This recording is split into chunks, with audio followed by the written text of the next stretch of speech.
Today is July 21st, 2021, and I'm Bonita Tyes with the Westchester Chronicle.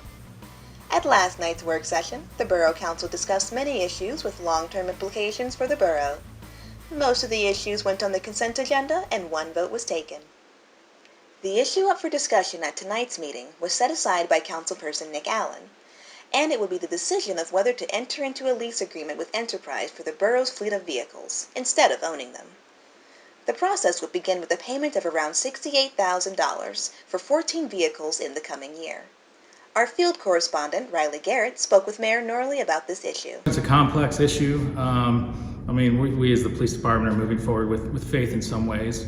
But as long as everything's kind of tied together, where our concerns are met with regards to being able to maintain the vehicles for regular maintenance in-house, where we have control over particularly the patrol vehicles, as long as we have control as to when a vehicle is returned or not, particularly again from patrol because of the $15,000 upfitting costs and how long that takes.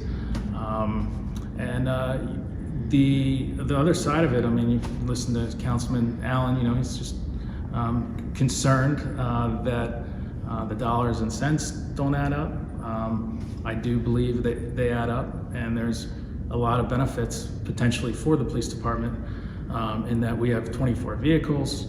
If we're replacing 6 a year, we have, starting in 2022, within 5 years from today, we have essentially a new hybrid fleet with the fuel savings, the environmental considerations, as well as the additional safety measures that come with newer vehicles like backup cameras. As long as, again, we're moving forward with faith that everything's going to work out, the T's are going to be crossed, the I's dotted, then we believe that it could be a viable path forward that's also cost effective. The fleet manager for the borough and a representative of the police also spoke in support of the proposal. One issue of note going on the consent agenda is the decision to have the Public Financial Management, or PFM, appraise our waste treatment plant. Borough Manager Mike Perrone explained the process like this. It's like if you're selling your house, you have an appraisal done, see what it's worth, then you put it on the market and you start negotiating. That's the kind of the step we're at. Finally, there was one vote last night on whether or not to apply for a federal grant to create a shuttle to the Middletown train station on the Westchester rail line. Again, here are Mayor Norley's comments.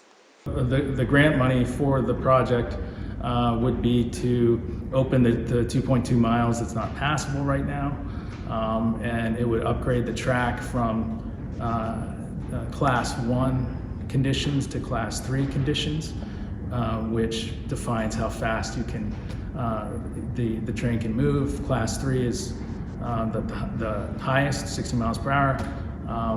So that's the vast majority of it, as well as the trains that will be shuttles, which are a couple units that are self-propelled, essentially to move back and forth, and then also the associated kind of engineering and planning and administration of the grant. Thank you so much for tuning in. Please join us tonight at 7 p.m. as we live stream the Westchester Borough Council's voting session, where Colleen Deere, president of Mockenhop, will share a presentation discussing the analysis of assumption changes for the 2021 actuarial valuation. Dale Umbenhauer of Malley will present the 2020 financial statements. Now, if you'd like to see us cover more meetings, events, or provide more information about things going on around town, please consider sponsoring our show via Patreon. Our goal is to make publicly funded news and not have to rely on ads. And we will produce as much as we can with the budget you give us. Also, please like and share us on Facebook and subscribe on YouTube. It's the easiest way to support us and help us bring you the news. Our program is produced by Crimson Planet Media and distributed by KeystoneDigital.tv. Our music is by Doug Keller. Thank you for your time, and we hope to see you soon. Until then, I'm Bonita Tyes with the Westchester Chronicle.